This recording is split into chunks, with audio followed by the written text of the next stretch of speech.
Well, you may be wondering by now, why is it so important to know about the measures of variability?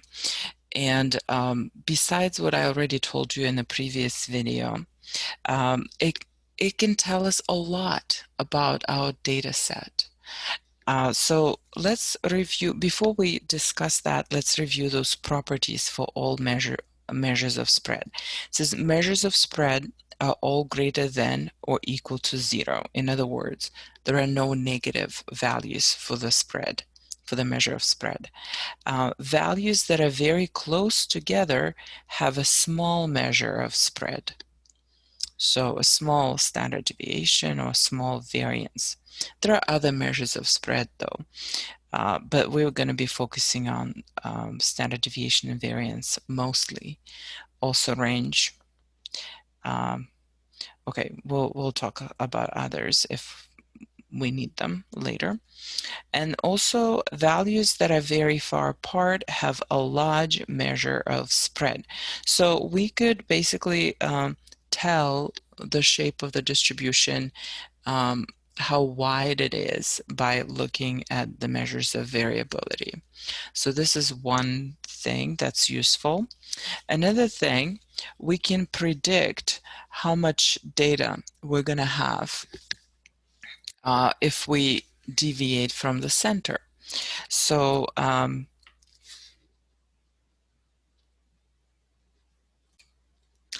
in these displays right now, we're about on page 45 of our notes. In these displays, we have different types of distributions, and the rules that will help us to figure out how much data we have where, how is it distributed, largely depends on the shape of the distribution. So on the bottom here, we see a distribution that is bell-shaped, right? Symmetrical. It has only one measure of center, one mode. So this is what is called a normal distribution. We already mentioned normal distributions before, and we're gonna look at more and more at normal distributions in this class. The one above it is not normal. It's not non-symmetrical. It is bimodal. It has two bumps. So it is not a normal distribution. The joke is it's a paranormal. Okay, it's not. But anyway, let's continue. So we are gonna have two rules. There is a Chebyshev's rule and there is an empirical rule. The Chebyshev rule applies to any shape, which is normal or unknown. Could be normal, but we don't know that. Now, the empirical rule, it applies to normal distributions only. Well, let's go over about what each rule says. Well, the Chebyshev says that, well, first of all, here's our mean of this distribution, right? Right here, this is our center. So the Chebyshev said, if you go 2 standard deviations to the left and 2 standard deviations to the right of our center, we're gonna have here at least 75% of our data. At least. There could be more depending on the shape of the distribution, but we're going to have at least 75%. Now, if we go one more step out to the right and to the left, then that's going to cover at least 88.89% of all data values.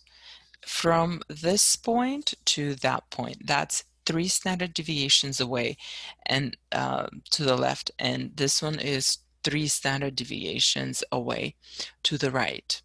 Okay, so now standard deviation becomes a unit of measure. It's a unit of measure which is specific to a distribution. Each distribution will have their unique unit of measure, which is a standard deviation. So this distance will be different. Two standard deviations will be different depending on the distribution, but it's always going to be two standard deviations of that distribution. Isn't it cool? So another thing that we can take away from this is that the majority of your data is going to be located close to in the proximity of the mean. So 75%, two standard deviations away from the mean. Now, if we know that the distribution is normal and it has a bell-shaped curve, it has a bell shape, then those percentages become even bigger. Okay, so for the normal distribution, we have 68% of data within just one standard deviation.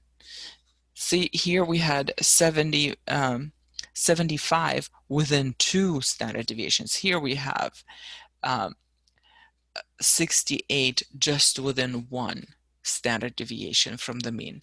But if we step further out and go two standard deviations away to the left and to the right, then that will cover 95% of all our data values. 95%. Later, we're going to call these 95% our usual values, and everything outside those 95% are going to be our unusual values for the most part. So, and if you go even further out, one standard deviation more, like 3 standard deviations to the left and to the right, then that's going to cover 99.7% of your data. So this is what's going on with a normal distribution, and that's your empirical rule. Okay, so all usual data values, 95% of them is going to be within 2 standard deviations, and the rest 2.5% in one tail and 2.5% in the other tail are unusual values. Okay, so how do I know that it's exactly 2.5 on one side and exactly 2.5 on the other side? Because this distribution is symmetric. So we have 5% left. So I split it into 2.5 on one side and 2.5 on the other side equally. I split them equally. The rest 5%. The leftover 5% that left after 95% of all data was accounted for. Okay, so again, if we recall that our normal distribution is symmetric, then we could also say, well, if this whole thing is 68% together, just one standard deviation to the left plus one standard deviation to the right, if that's the whole thing is 68, then the mean divides them equally into 34 on one side and 34 on the other side. Okay. Then also, if between the 2 standard deviations to the left and 2 standard deviations to the right, we can find 95% of the data. So if so that the mean splits them into 2 equal parts, it's going to be what 47.5 on this side of the mean and 47.5 on that side of the mean. Well, how much more is that than 34? That's 13.5% more. Okay, but if we were just talking like this entire distance, 2 standard deviations on one side of the mean, that would be 47.5%. And the same on this side. I should go to 2 standard deviations. Okay, I hope you guys understand what I mean. Let's try this exercise. It says the weights of adorable fluffy kittens are normally distributed with a mean of 3.6 pounds and a standard deviation of 0.4 pounds. Draw the normal curve representing this distribution using the empirical rule. Okay, so they told us that our distribution is normal. And they also told us, if we didn't notice that, they also told us that we're going to use the empirical rule, okay? But I just want to point out that if they tell you that the distribution is normal, you should use the empirical rule, this one, not that one. Okay, so let's get to it. I'm going to draw my distribution, and basically I'm going to sketch it, so forgive me my drawing skills. I'm gonna keep this information here so we could look at it together. All right, so I'm gonna try to do to draw my bell curve. I think I did okay. Pretend it's symmetrical. Okay, so my mean weight is 3.6 pounds. Okay, so and I will have, so as you can see, when we are drawing our normal distribution, we should have 1 standard deviation, 2, 3, and that's it. There's a little bit left, right, on the side. So 1, 2, 3, and there's a little tail here. And so same here. 1, 2, 3, and a little tail. So what are those values? Well, remember I told you that standard deviation becomes like a step unit for the distribution. So to figure this value, we need to do 3.6 plus 1 standard deviation. Well, 1 standard deviation is 0.4. So 0.4, that gives us 4.0. So this one is 4.0.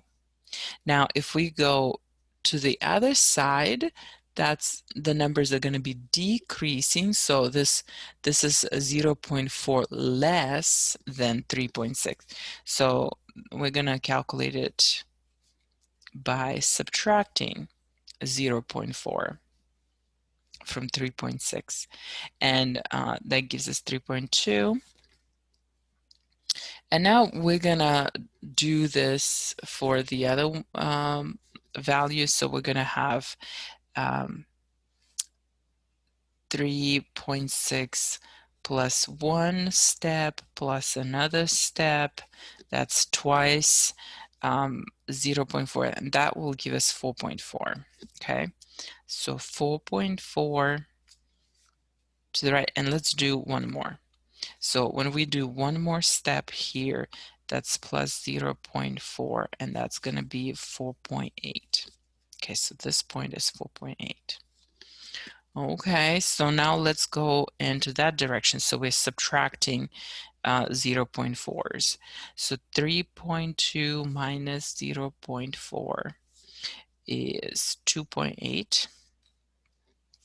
So this value is 2.8, and then subtract, to get that value, we're going to subtract 0.4 from 2.8, and that will give us 1.4. Okay, So this is 1.4. This is 3 standard deviations below our mean. So here's our mean. Okay, so the question, next question, find the probability that a randomly selected adorable fluffy kitten would weigh more than 4.4 pounds. I don't know why there is the word probability there because we haven't covered it yet, but probability basically refers to the percentage of all the kittens that are weighing more than 4.4 pounds. Okay, so 4.4 is right here. More than, that means that all of these kittens right here above 4.4. And to find the probability is the same as to find the percentage, that percentage of those kittens. Okay, so this chart will help us. First of all, we know that mean divides our distribution into 2 equal parts. So we have 50% on one side and 50 on the other, right? Right away, we know that this portion is 50%. Now, if we knew how big is this portion, that would help us to answer the question. Well, we are 2 standard deviations on the right? This is 4.4 is exactly 2 standard deviations. So what do we have here? We have 30, if we go 1 standard deviation, that's 34%. 1 more standard deviations, that's 13.5% in addition to 34. So this whole part right here is 47.5, just like we mentioned earlier. So now if we add those two values, we are gonna find these percentages that are actually less than 4.4, right? Okay, so 50% plus 47%, 47.5%, that gives us 97.5% of kittens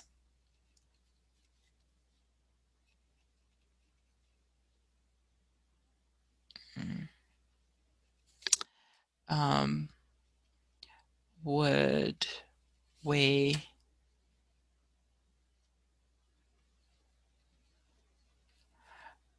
less or equal to 4.4 pounds. Okay.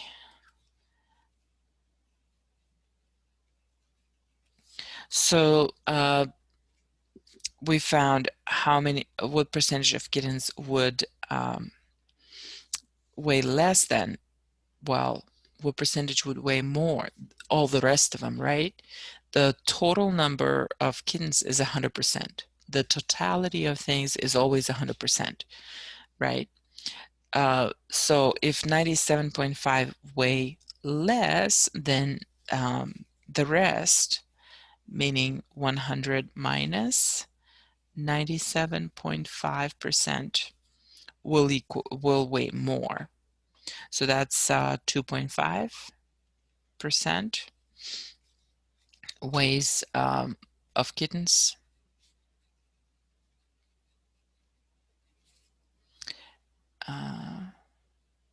would weigh more than 4.4 pounds.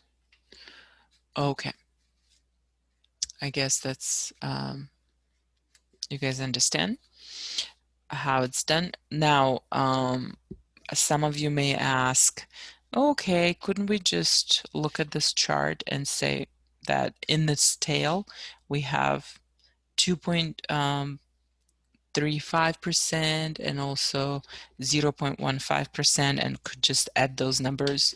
You could, absolutely. Yeah, but in the future we're gonna do a lot of this, so I thought we'll just we could just do that. But you could do it this way as well. Just look at all of the percentages that are to the right of 2 standard deviations of the mean. Now let's look at exercise 2, which reads, the scores on standardized English placement exam are normally distributed with a mean of 100 and standard deviation of 9. Solve the following question using the empirical rule. So again, we're talking about a normal distribution, so we're going to use the empirical rule. And I encourage you to pause here and try to set up your distribution and to answer the following questions. Students scoring below 82 on the placement test must take a remedial English course. What percentage of students has to take the remedial English course? So this is the first question that we're trying to answer. Okay, so pause and work on this problem. All right. I assume that you already worked on the problem, so we're going to continue with the solution. So here's my, again, my bell curve. It's always going to be lopsided, guys. I apologize, but it just, they never come out perfect. All right, so the mean is 100. And the standard deviation is 9. Always write the information out in a short notation. Okay. The student scoring below 82 on the placement test. Okay, so 82, where is it located in relation to the mean? Well, it is located on the left side, right? 82 would be right here. So where's 82 like in terms of standard deviation? Well,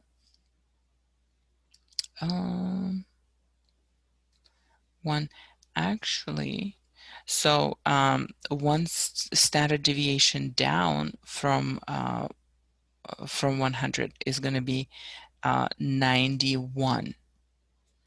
So actually, let's make it 91.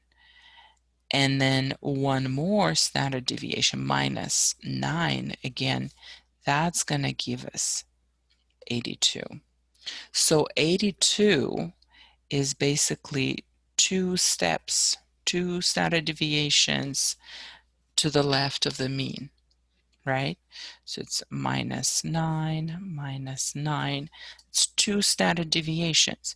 Well, and what do we know?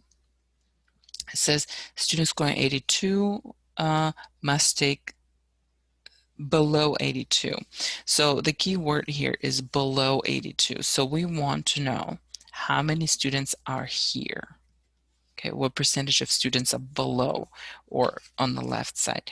Well, let's pull out our chart again and we see, okay, this is 1 standard deviation, this is 2 standard deviations to the left. So how many do we have in this tail? Well, it turns out, just like before, 2.35 and 0.15.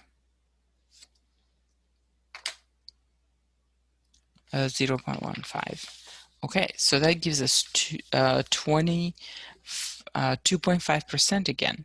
So this little piece here is 2.5%, which is 2.35 plus 0.15. That's how we figured it out, 2.5%.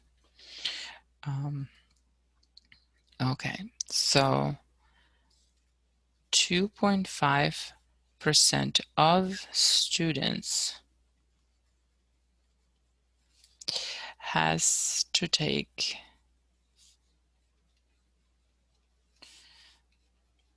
the remedial English course. Well, I'm gonna not waste your time. Next question. Approximately what percentage of placement test scores will fall between 82 and 109? All right. So again, pause here before we move forward and try to answer this question. Here's your chance.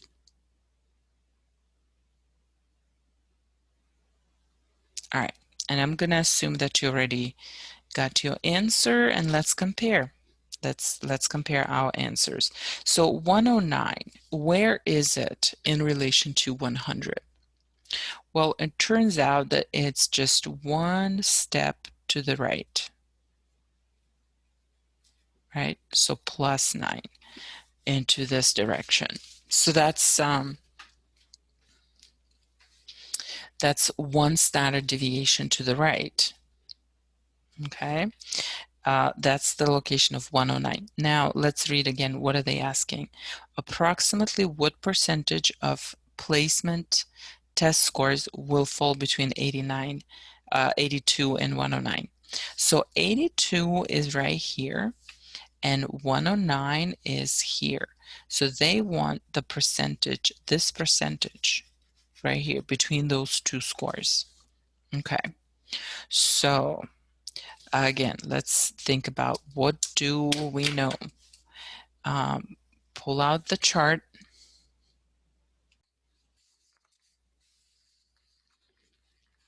and I know that this piece right here within one standard deviation covers 34%. So 34%, right? And this piece right here, it's two standard deviations to the left, and that's, I know that that covers 34%, and 13.5% together is 47.5. So this piece is 37.5% together. So I'm ready to answer this question. We're going to have 47.5% plus 34%.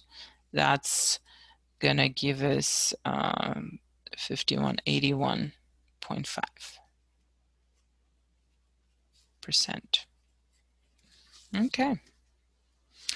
So 81.5% of placement scores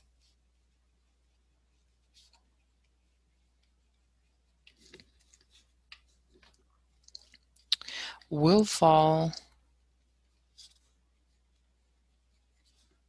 between 82 and 109.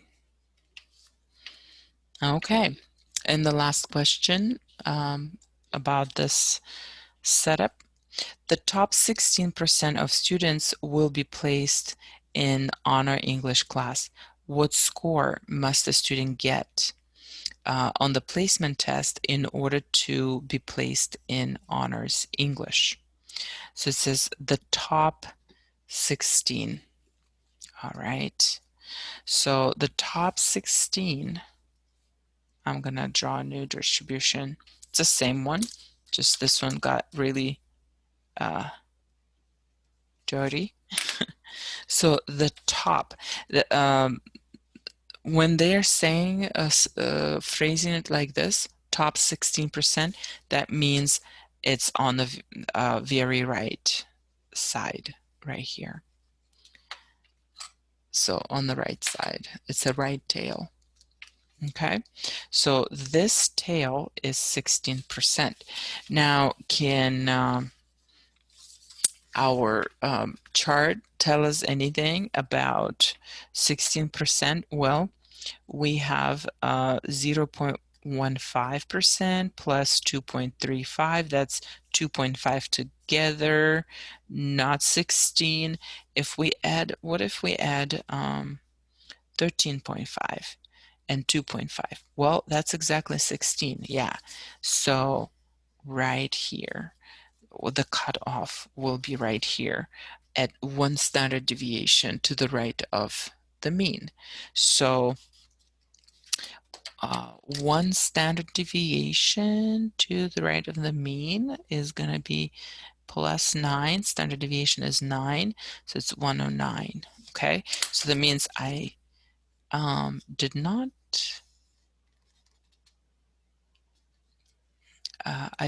cover enough. Okay, so I have to keep on coloring. That's 16%. All right, guys. So the score that they need, students have to get would be 109 or more in order to be placed into the honors English class. Okay, guys, let me know if you have any questions. I hope everything is clear, and I'll see you in the next video.